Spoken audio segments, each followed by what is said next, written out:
우리 주님의 은혜와 사랑이 이 말씀을 듣는 모든 성도님들에게 충만히 차고 넘치시기를 주의 이름으로 축원합니다. 믿음의 관점으로 사람을 보라라는 말씀의 제목을 가지고 주의 말씀을 전할까 합니다. 여러분, 우리가 혼자 사는 게 아니죠. 우리가 사는 것은 사회생활에서 많은 사람들과 관계를 맺고 살아갑니다.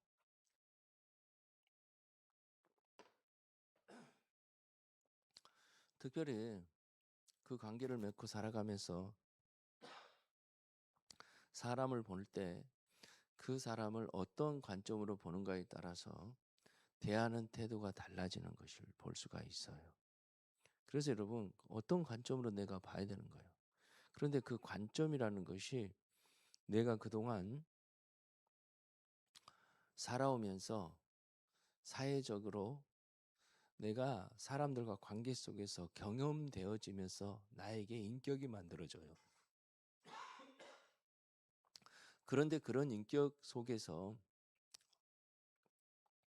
관점이 내가 어떤 것을 선택하고 사람을 보고 그럴 때 관점이 이렇게 생기는 것을 볼 수 있습니다. 그래서 그 관점에 따라서 사람을 만나고 평가하고 관점을 따라서 이제 전략도 세우고 그렇게 하는 것을 볼 수가 있어요. 여러분, 세상 사람들은 다 어떤 관점이겠습니까? 이렇게 좀 다들 잘 살려고 하는 사람들은요, 재물이라는 그 관점을 가지고 세상을 볼 것입니다. 그리고 그 재물로 그 사람을 평가하는 것을 볼 수 있어요. 예를 들어서 돈이 많으면 그 사람 괜찮은 사람, 잘 사는 사람, 그렇게 평가를 해버려요. 여러분, 왜 그래요? 그 사람 관점은 재물이기 때문에 그래요. 여러분, 그런데 나름대로 도덕적인 삶을 산 사람들은 어떨까요? 그 사람들 역시 마찬가지입니다. 세상에 어떤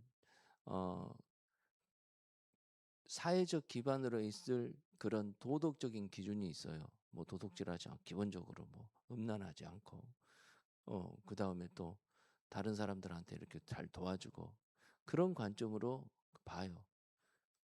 그랬을 때 사람들을 이렇게 평가하고 그 사람들을 신뢰하고 높이 죽여 세우는 것을 볼 수가 있습니다. 그래서 여러분, 저희들에게 어떤 관점을 갖는가가 굉장히 중요하다는 사실을 저와 여러분들이 믿으시기를 주 이름으로 축원합니다. 그런데 오늘 사무엘상 18장에서 보게 되면요, 다윗이 나오고 요나단이 나오고 사무엘이 나오고 이스라엘 백성들이 나오는 것을 볼 수가 있어요. 그런데 놀랍게도 그 사람들이 관점을 다 갖고 살아왔다라는 거예요. 그런데 신앙인의 관점이 다 어떤 것이겠습니까? 하나님께서 무엇을 원하는가, 그 관점이라는 거예요. 그런데 하나님의 원하는 것을 알 수 있는 것은 뭐가 있어요? 그 사람이 하나님을 향한 절대적인 믿음이 있냐, 믿음이 없냐, 그거에 따라서 달라지는 것을 볼 수가 있어요. 그래서 오늘 본문에서 보게 되면요, 믿음이 있는 사람과 믿음이 없는 사람들의 사람 보고 평가하는 관점이 완전히 달라져 버리는 것을 볼 수가 있어요. 오늘 본문에서 보게 되면요, 특별히 하나님의 영이 떠났어요. 성령이 떠나버리고 악령이 그 속에 가득 차 있습니다. 그 사람이 누굽니까? 바로 사울이라는 거예요. 자, 사울이 딱 보니까 다윗을 보니까 괜찮은 것 같아요. 옆에 두면 자기에게 이득이 될 것 같아요. 그래가지고 사람들이 다윗을 좋아하니까 다윗도 아니 사울도 역시 다윗을 내가 쟤를 통해서 좀 인기도 좀 얻고 나도 좀 보호하고 좀 그래야 되겠다 싶은 생각이 들어서 전쟁터에서 이기고 돌아온 다윗을 바라보면서요, 군대장으로 세우는 것을 볼 수가 있습니다. 최고의 대장이라는 것이죠. 그러니까 이스라엘 백성도 아주 합당히 여기고 좋게 여기서 환호하는 것을 볼 수가 있어요. 그런데 있잖아요, 그렇게 합당히 여기고 이제 그런데 블레셋과의 전투에서 싸워서 승리하고 이제 돌아오는 길에서 이 문제가 발생해요. 이스라엘 백성들이 막 환호를 해요. 그러니까 싸워서 이기고 오니까 개선 장군처럼 사람들한테 늠름한 모습으로 쫙 말 타고 들어올 거 아닙니까? 근데 그걸 바라보면서 사울이 죽은 자는 천천히인데 다윗이 죽은 자는 만만이요. 그렇게 얘기를 하는 거예요. 그런데 그 얘기를 딱 듣고 9절 보니까 그날 이후로 뭐예요? 아니 8절 보니까 뭐예요? 굉장히 불쾌해요. 심히 놀랍게 심히 노합니다. 심히 노해요. 여러분 이게 지금 노할 것입니까? 이건 노할 일이 아니었다라는 거예요. 믿음이 없다 보니까 뭐예요? 어떤 세상적인 관점으로 보는 거예요. 세상의 성공과 자기 자리를 지키는 그 관점으로 봐버려요. 그러다 보니까 굉장히 위기의식을 느끼고 이거 이러고 있으면 큰일 나겠다 싶은 생각이 드는 거예요. 그러면서 한 게 다윗을 그날 이후로 주목하였더라 그래요. 여기서 주목했다라는 것은 다윗을 더욱더 어떻게 하면 잘 이용해 가지고 하나님 나라의 영광을 위해서 사용할까라는 그런 주목이 아니라 쟤 저대로 놔두면 안 되겠는데 큰일 나게 생겼는데 그러는 거예요. 그러면서 어떻습니까? 자, 이튿날 자 10절 보니까 하나님이 부리는 악령이 사울에게 힘있게 내리매. 그러니까 악령의 역사가 있어요. 그러니까 얘는 지금 사울 왕은 이성을 잃어요. 지금 사람들을 의식하지도 못해요. 이성을 잃을 정도로 지금 굉장히 악령의 역사가 있어요. 여러분 그 역사가 있으면서 뭐라 그러는 거예요? 아주 어떻게 해서든지 저 다윗을 그냥 놔두면 안 되겠다고 굉장히 마음의 강박관념처럼 사로잡아 버려요. 여러분 저와 여러분들이 마음의 강박관념처럼 사로잡을 때 우리는 어떻게 해요? 좋은 강박관념도 아니고 안 좋은 강박관념으로 사람들을 미워하는 거 한번 생각해 보십시오. 안 미울라 그래도 한 행동 보면 미워서 꼴 보기 싫어서 미쳐보려 그럽니다. 그러면서 쟤 언제 한번 확 그냥 혼 좀 내야 되겠다. 계속 주목하고 있죠. 그걸고 한 번, 두 번 세고 있죠. 그리고 확실히 되면은 그냥 폭발해 버리는 것을 볼 수가 있어요. 믿음이 떠나니까 세상의 관점으로 다윗을 보는 거예요. 하나님이 쓰임 받는 사람이라는 것을 딱 봤을 때 제가 왕이 되겠구나라는 생각이 들어요, 안 들어요? 들었어요. 사울도 그거 반 거예요. 안 거예요. 그래서 쟤 저대로 놔두면 안 되겠다가 아니었어요. 빨리 내 시대는 끝났구나. 그러고 회개하고 돌이킬 생각을 해야 되는데 전혀 그러질 못해 버리는 것을 볼 수가 있어요. 그래서 어떤 일이 있어요? 다윗에게 창을 던지는 것을 볼 수 있어요. 놀랍게도 그것을 피해요. 근데 여러분 순간적으로 이렇게 창을 던질 때 피하는 것은 다 뭐였습니까?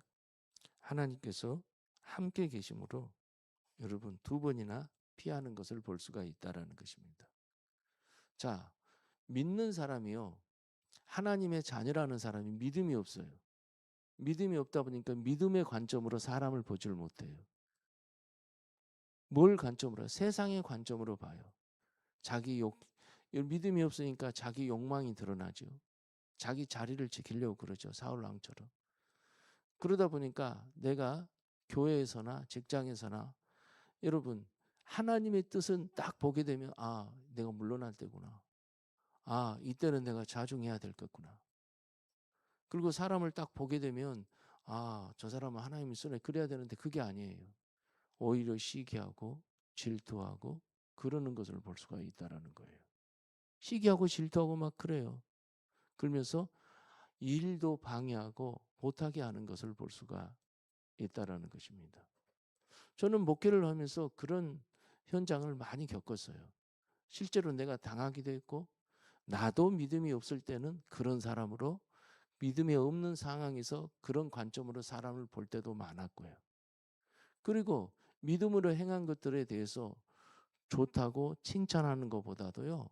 그런 거에 대해서 뭐 저거 옛날에 뭐 나도 한 건데 뭐 저거 가지고 뭐 그래 보통 그런 식으로 깎아내리든지 안 그러면 그 일을 못하게 방해해 버리는 것을 볼 수가 있다는 것입니다. 여러분 그런 대표적인 사람을 중에 성경 구약에서부터 쫙 오게 되면 누구를 볼 수 있어요? 가인과 아벨을 볼 수 있습니다. 아벨이 누굽니까? 여러분 하나님께서 주신 그 자녀잖아요. 아담의 후손이잖아요. 근데 두 사람 다 같이 하나님 앞에 제사를 드렸는데 아벨이 제사를 받고 가인의 제사를 받지 않았어요. 그러니까 믿음이 없이 예배를 드렸다라는 것입니다. 믿음이 없이 예배를 드리니까 아벨의 예배는 받고 가인의 예배는 받지 않았어요. 그러면 회개하고 돌이켜야 되잖아요. 그게 아니에요. 그게 아니라 뭐예요? 아니 하나님은 누굴 차별대우해? 그러면서 하나님 앞에 직접 싸우지 못하니까 아벨을 돌로 쳐 죽여버리는 것을 볼 수가 있다는 것입니다. 여러분 그런 것들은요. 정말 많은 곳에서 많이 드러난 것을 볼 수 있어요. 특별히 그 사도행전에서 보게 되면 바울과 바나바도 역시 마찬가지입니다. 하나님께서 베드로를 처음에 들었었고요. 그 다음에 하나님께서 바울을 들었습니다. 그 사도행전에서.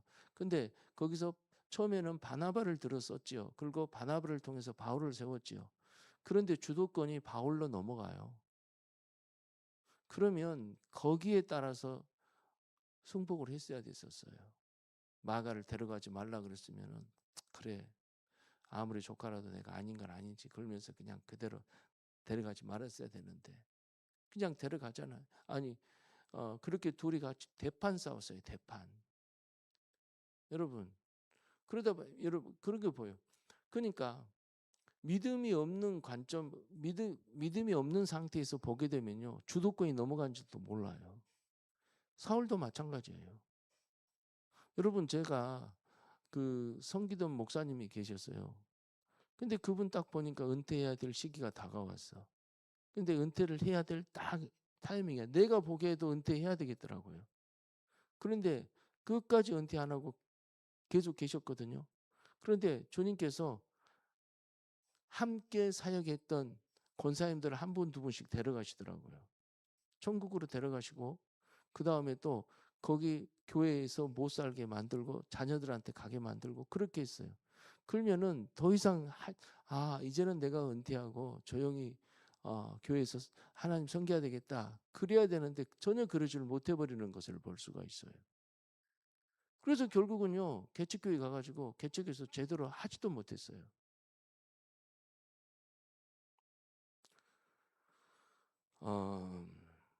담임 목사님들한테 이게 보통 나타나거든요. 물론 그래요. 질서 차원에서도 생각할 수 있는데 사실 그래요. 부교육자들이 담임 목사님보다 뛰어나게 쓰임 받는 경우가 종종 있거든요. 행정이나 그 다음에 말씀 전하는 거나 그래요. 그러게 되면 그걸 보고 시기줄퇴하면 되겠. 하나님이 저 부교육자를 통해서 해야 될 일이 있는가 보나 그렇게 생각해야 되잖아요. 그런데 믿음이 없다. 담임 목사님이 믿음이 없다 보니까 어떤 일이 있어요. 부교육자를 견제하는 것을 볼 수 있어요. 견제를 해요. 그리고 굉장히 시기질투하고 막 그래요. 그리고 사람들 앞에서 부교육자 모욕하고 깎아내리고 그런 경우를 종종 봤어요. 저는요. 여러분 이게 왜 그래요? 목사님이어도 믿음이 없으니까 그러는 거예요. 믿음이 없으니까 믿음 있는 사람들을 보면 그 하나님이 쓰임 받는 것을 알지를 못해요. 또 알더라도요. 인정을 못 해버리는 것을 볼 수가 있다는 것입니다. 그러면 믿음이 있는 사람은 어떤 사람일까요? 믿음의 눈으로 사람을 보는 사람이에요. 요나단을 봅시다. 오늘 요나단을 보니까요. 1절에 보니까 다윗이 사울에게 말하기를 마침에 요나단이 마음이 다윗의 마음과 하나가 되어 요나단이 자기를 생명같이 사랑하니라. 그날에 사울은 다윗을 머무르게 하고 그의 아버지 집에 다시 돌아가기를 허락지 아니한지라. 이제 다윗이 보니까 인물이거든요. 얘 보내면 안 되겠다 그래서. 그러니까 이것은 다윗이 딱 보니까 자기 아들도 좋아해. 그래서 데리고 있어야 되겠다 싶은 생각이 든 거예요. 그런데 여기서 보니까 3절을 보니까 요나단이 다윗과 언약을 맺어요. 요나단은 다윗을 자기 생명같이 사랑하여 더불어 언약을 맺었으며 요나단이 자기 입었던 겉옷을 벗어 다윗에게 주었고 자기 군복과 칼과 활과 띠도 그리하였더라 그래요. 여기서 보게 되면 우리가 생각하기에 다윗과 요나단은 굉장히 예수 신앙 안에서 믿음의 친구라고 그렇게 소개하는데 사실 친구라고 할 수 있죠. 그런데 여기서 본문에서 그런 의미가 아니에요. 여기서 보게 되면 여기서는 지금 뭘 얘기를 해준 거지? 언약을 했다라는 거예요. 생명같이 사랑해서 뭘 그래요? 언약을 맺는 것은요. 친구 간에 무슨 언약을 맺어요? 이것은 왕과 어떻게 해요?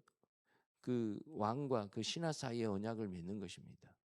그리고 4절을 보니까 겉옷을 벗어주고 군복과 칼과 활도 띠도 줬어요.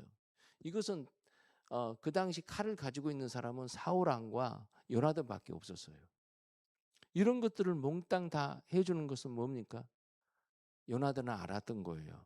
요나단은 원래 믿음 있는 사람이 없는 사람이요. 믿음 있는 사람이요. 그래서 블레셋과 싸울 때요. 자기 그 부하 한 명과 데리고 가가지고요. 거기 가서 20여 명을 죽여버리는 거고, 그리고 어, 싸우는 것은 전쟁은 여호와께 속했다 그래요. 사람 숫자에 속해 있지 않았다 그러는 거예요. 그러니까 요나단은 철저히 믿음 있는 사람이었어요. 근데 그 믿음의 눈으로 딱 보니까 그래요. 아버지는 하나님 앞에 쓰임 받는 사람이 아니었고 왕으로 부름을 받았지만 하나님이 백성들이 요구 때는 부름 받았지만 하나님이 원치 않는 왕이라는 걸 알았어요. 그리고 딱 보니까 다윗이 하나님이 함께함으로 저 사람은 왕감이라는 것을 알았던 거예요. 그래서 언약을 맺은 것입니다. 언약을 맺고 칼을 주고 의복도 주고 옷도 주고 다 그랬다라는 것은 뭔가 아니요. 부하로 자기는 있겠다라는 거예요. 부하로. 여러분 이걸 어떻게 이게 사실 그래요. 요나단은 왕자기 때문에요. 그렇게 할 이유가 없는 거예요. 믿음의 눈으로 보니까 자기를 낮출 수 있었고 다윗과 언약을 맺을 수 있었고 이 사람이 하나님의 택한 왕이라는 것을 인정할 수 있었다라는 것입니다. 여러분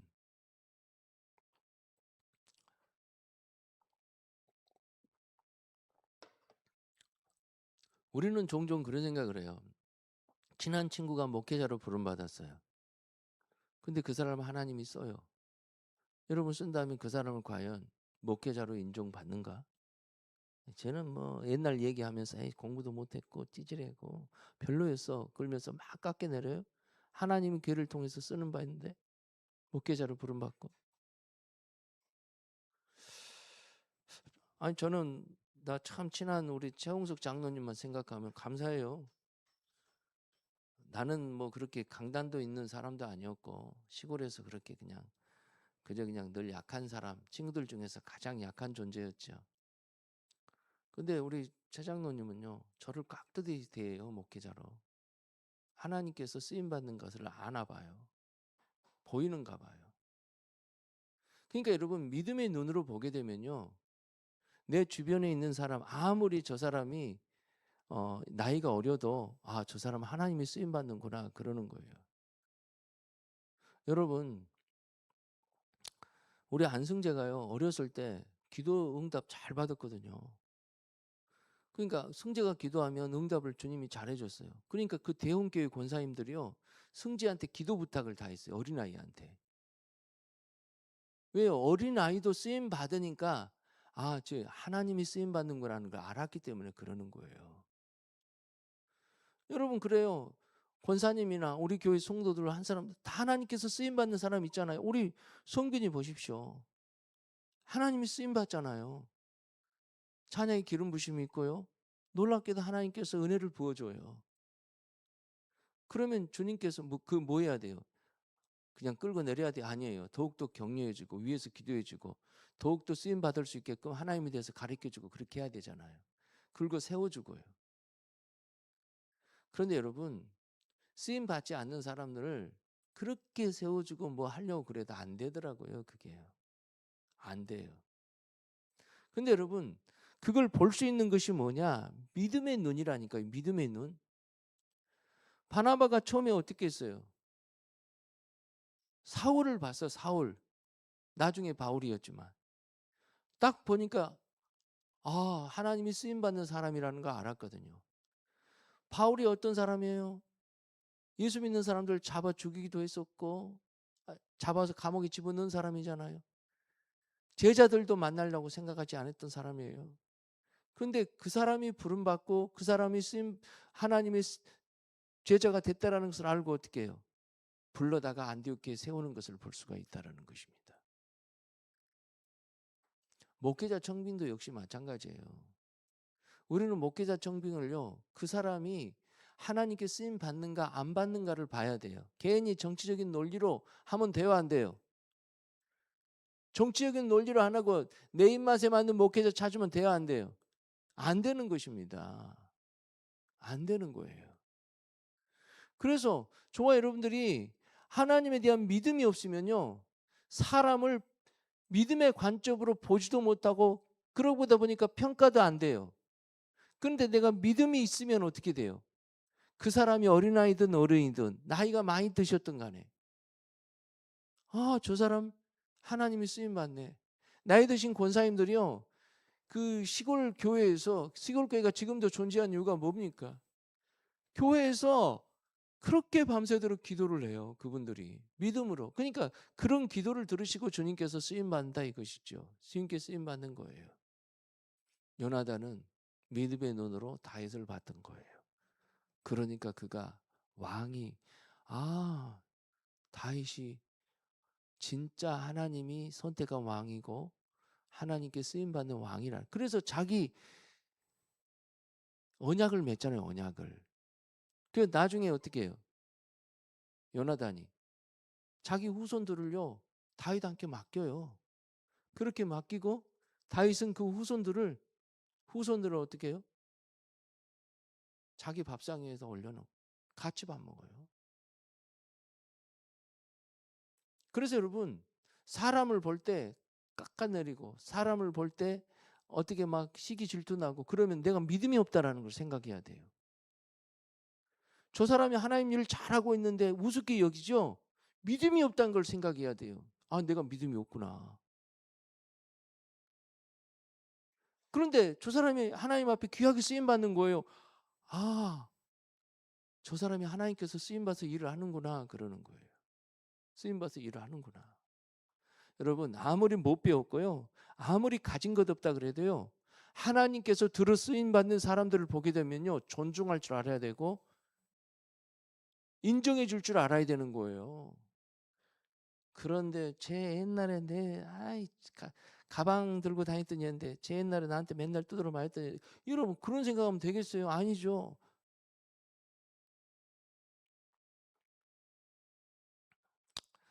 세상 사람도요, 하나님께 쓰임받는 사람들 보게 되면 두려워합니다. 그래 안 그래요? 그 대표적인 사람이 누구겠습니까? 다니엘이라고 볼 수 있어요. 그 느부갓네살이나 다 그 3대에 걸쳐서 왕이 걸쳐 왔잖아요. 다리 왕이나. 근데 놀랍게도 다니엘은 3대에 걸쳐서 총무로 있잖아요. 총리로. 근데 총리가 어때요? 하나님께 쓰임 받는 것을 다 봤던 거예요. 그러니까 함부로 못 했던 거예요. 다니엘한테요. 여러분, 바로 왕, 애굽 바로 왕 한번 생각. 자기가 신이라고 했던 사람이잖아요. 그런데 모세를 보고요, 모세를 함부로 못 대합니다. 왜요? 하나님 앞에 쓰임 받는 사람이었기 때문에 그래요. 하물며 자기 누님 미리암은 어떻게 해요? 하나님 앞에 쓰임 받는 사람 함부로 무시했다고 문둥병 걸려버리잖아요. 그래서 저와 여러분들이 그래요. 아무리 가까운 사이라도 하나님 앞에 쓰임 받는 사람은요, 조심해야 돼요. 진짜로 그래요. 조심해야 되고 내가 정말 저 사람이 인간적으로 좀 매력이 없고 그러더라도 존중할 줄 알아야 돼요. 그러게 되면 주님께서 어떻게 합니까? 하나님께서 그 사람을 통해서, 쓰임받는 사람을 통해서 하나님의 은혜가 전달되는 거예요. 그리고 하나님께는 또 그 사람도 때가 되면 쓰임받게 하는 거예요. 내가 억지로 내가 쓰임받으려는데 그거 하지 마세요. 그거 하지 마. 때를 기다리면서 내가 존중할 자를 존중하는 것입니다.